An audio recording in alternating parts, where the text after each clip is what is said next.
Bismillahirrahmanirrahim. Assalamualaikum warahmatullahi wabarakatuh. Alhamdulillahirrabbilalamin. Allahumma sholli ala sayyidina Muhammad wa ala ali sayyidina Muhammad.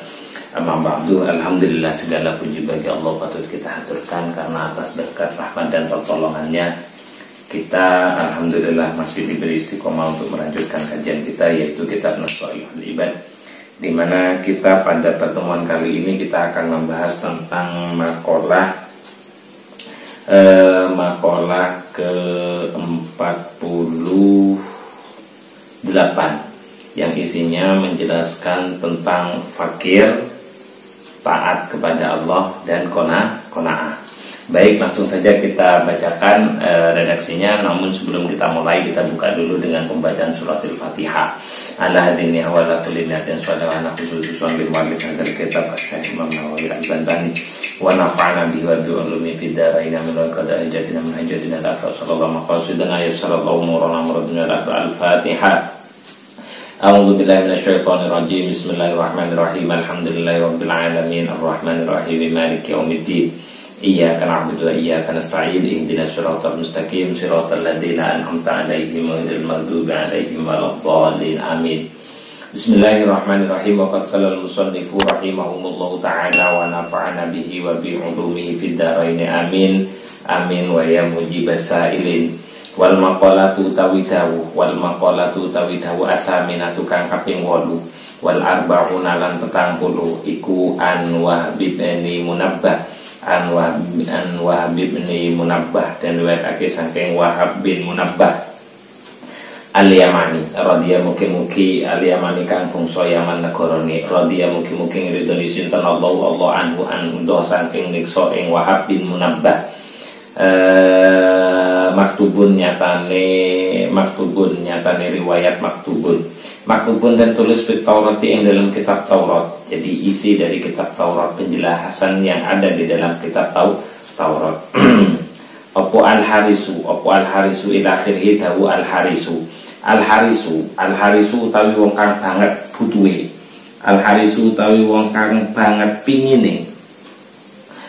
Iku fakirun wong kang fakir. Ayat talibu tegese wong kang nubre disaien maring suwiji-wiji bijtihadin kelawan nemen-nemeni fi isobati ing dalem markoleh ing syai. Iku fakidun wong kang kesepen utawa keelangan lima maring perkara ya taju kang putus sapa man ilahi maring ma.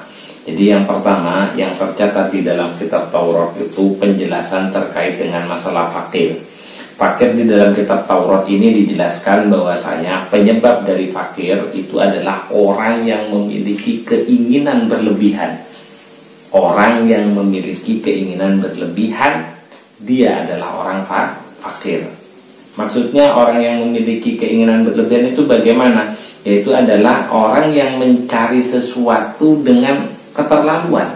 Yo keliwat lah. Ijab perlu, tapi yo keliwat nggak bagus juga dalam memperoleh, maka dia akan kehilangan sesuatu yang sebenarnya dia butuh. Sesuatu yang dia butuh.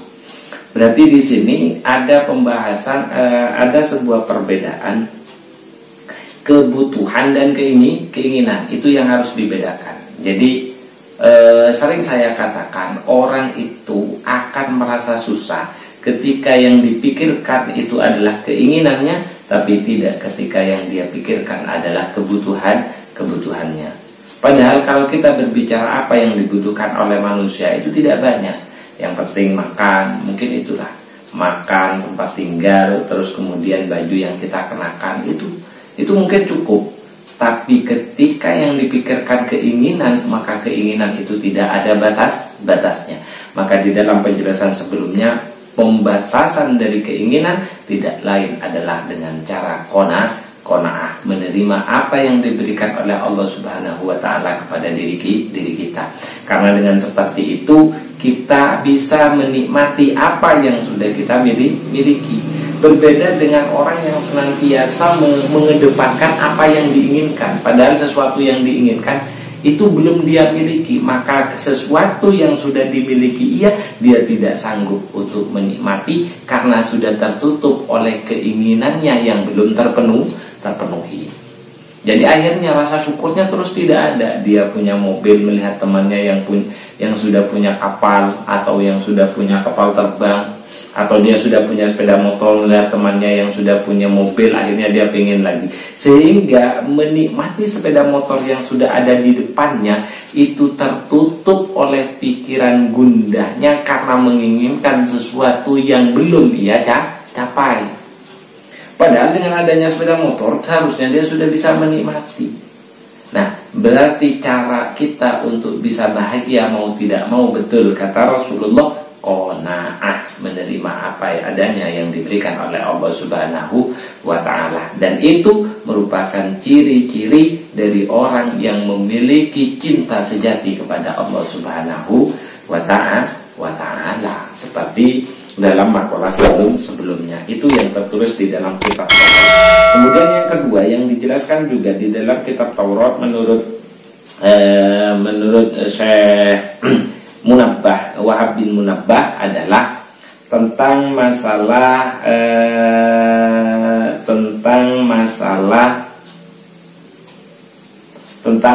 qanaah. Jadi orang itu kita lanjutkan lagi. Jadi orang itu tidak akan pernah merasakan. Jadi orang yang memiliki keinginan berlebihan tidak sanggup merasakan apa yang sudah dimiliki saat ini. Bahkan di sini dilanjutkan wa in kana sanajan ono. Wa in kana sanajan ono sapa man iku malikat dunya wong kang duweni maring dunya. Ai mata kese perkara baina sama ikan ono ing dalam antarané langit wal ardi lan bumi, minal amti'ati bayane saking pondok, wal jawahiri lan permata. Sebesar apapun yang sudah dia miliki, ketika yang dia fokuskan adalah setiap sesuatu yang diingini, maka dia tidak akan pernah bisa menikmati apa yang dia miliki. Lalu yang berikutnya adalah tentang qanaah. Di sini dikatakan wal qani'u utawi wong kang qanaah. Wal qani'u utawi wong kang qanaah as-sakinu tegese wong kang as-sakinul qalbi tegese wong kang anteng atine. Inda adamil maklufati ing dalem nalikane ora ana barang kang den senengi. Waridho lan ridho bi kismatillahi ta'ala. Bi kismatillahi ta'ala kelawan pembagiane Allah Ta'ala le maulul sinten Allah iku ghaniyun, wong kang suke. Nah, kebalikannya orang fakir tadi. Jadi orang qanaah itu kaya gitu loh. Wa in kana senajan ono, wa in kana senajan bukan, maaf diloncat ya. Wal muti'u, yang kedua yang dibahas di dalam kitab di sini itu adalah wal muti'u, orang yang taat kepada Allah. Wal muti'u wong kang taat lillahi maring Gusti Allah Ta'ala alim Allah sinten Allah iku mutoon bakal den taati utawa bakal den nuti linnasi maring menungso. Wa ing kana senajan ana sapa muti utawa man ail muti tegese wong kang taat maring Gusti Allah iku mamlukan den miliki ai abdan tegese dadi budak linnasi kedue menungso. Orang yang taat kepada Allah pasti dia akan diikuti atau ditaati oleh makhluk yang lain. Contohnya para ulama, para wali pasti akan diikuti. Kenapa? Karena dia mendekat kepada zat yang maha diikuti. Pasti dia juga akan diikuti. Ya contohnya para kiai. Maka kalau kita pengen dihormati oleh orang lain, kalau kita pengen menjadi orang mulia di depan orang lain, perbaiki hubungan kita dengan Allah Subhanahu wa ta'ala. Sementara kita tidak meninggalkan hubungan kita dengan manusia. Jangan kebalik, kita memperbaiki hubungan kita dengan Allah Subhanahu wa ta'ala sementara kita melupakan hubungan kita dengan manusia.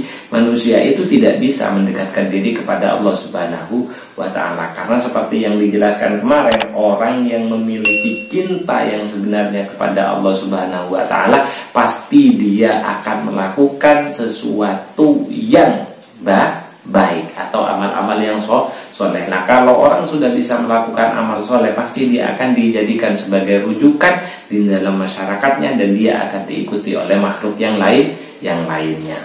Dan yang terakhir di dalam yang dijelaskan di dalam kitab Taurat menurut Syekh Wahab bin Munabbah adalah qanaah, tentang qanaah.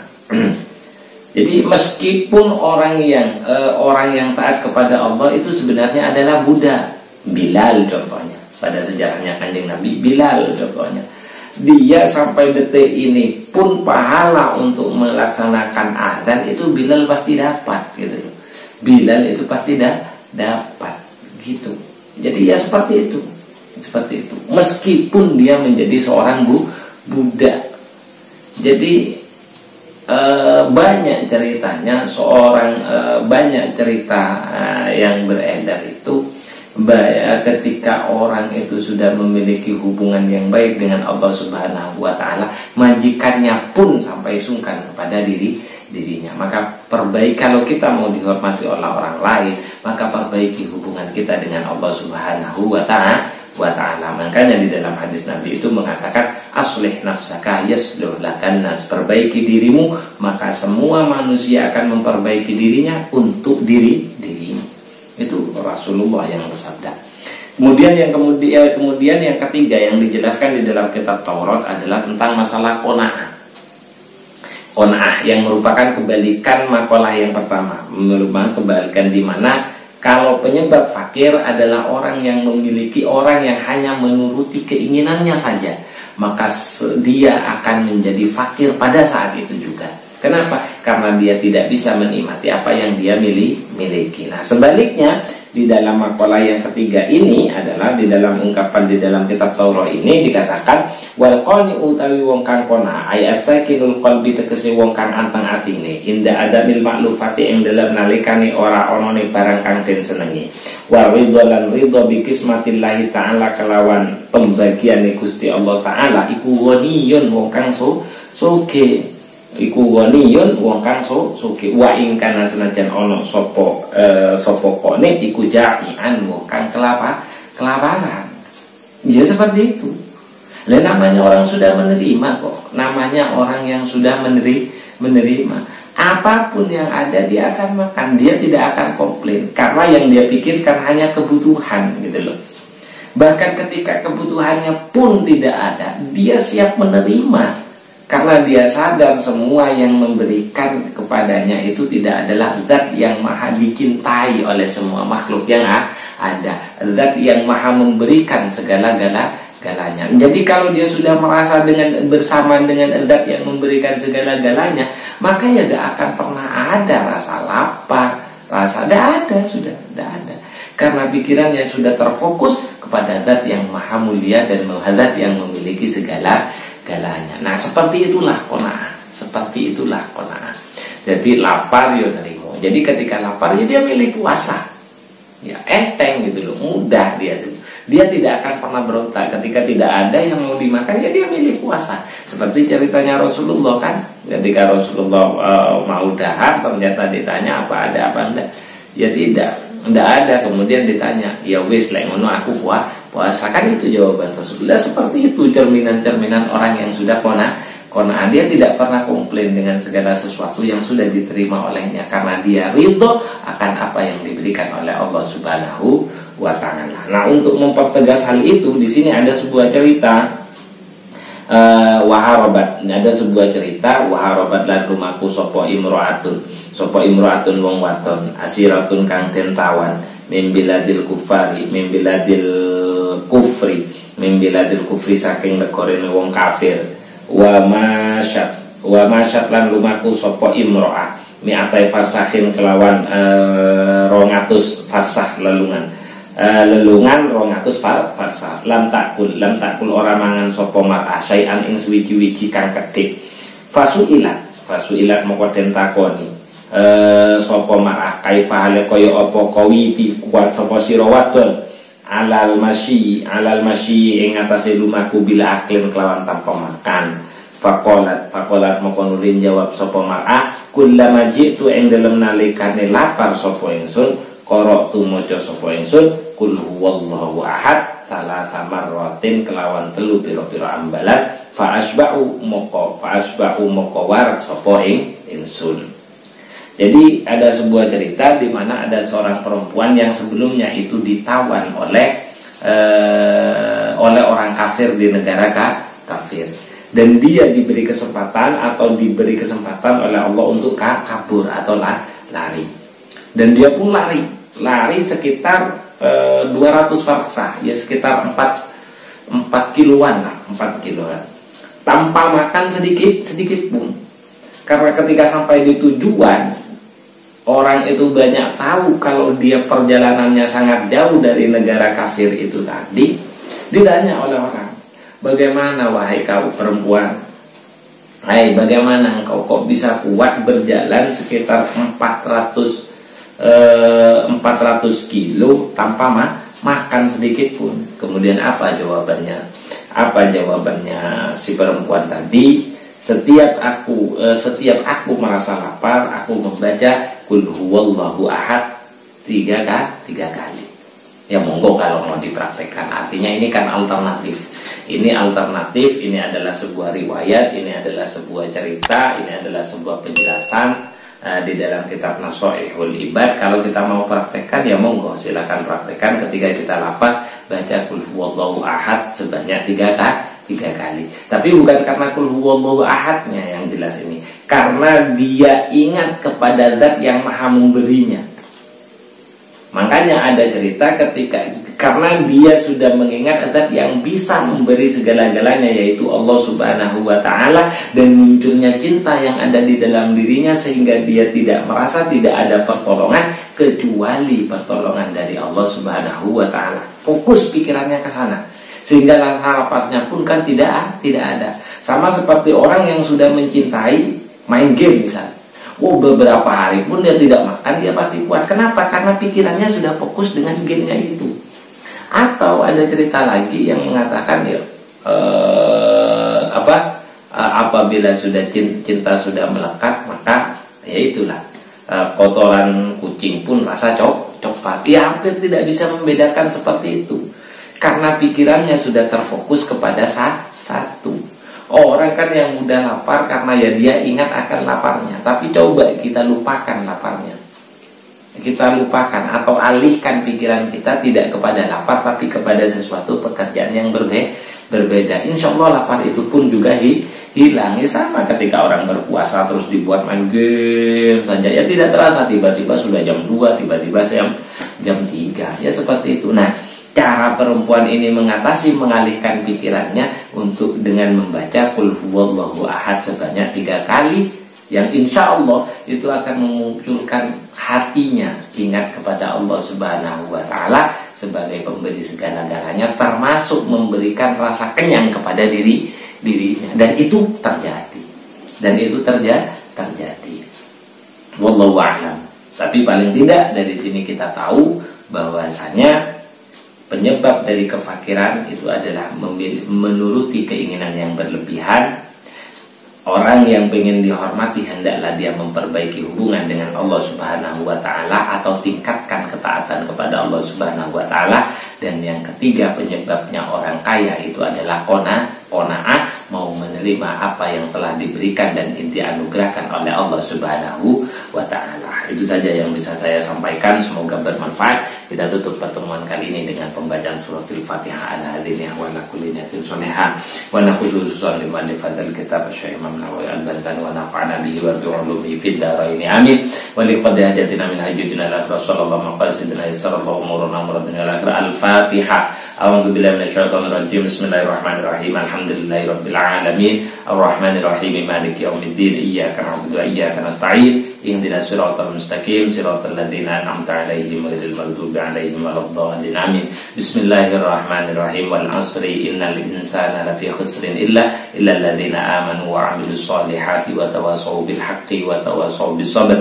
Bismillahirrahmanirrahim. Allahumma inni istauda'tuka ma qara'tuhu farduthu ilayya inda hajati ilaihi. Subhanakallahumma wa bihamdika asyhadu an la ilaha illa anta astaghfiruka wa atubu ilaik. Akhirat, wallahul muwaffiq ila aqwamit thoriq. Wassalamualaikum warahmatullahi wabarakatuh.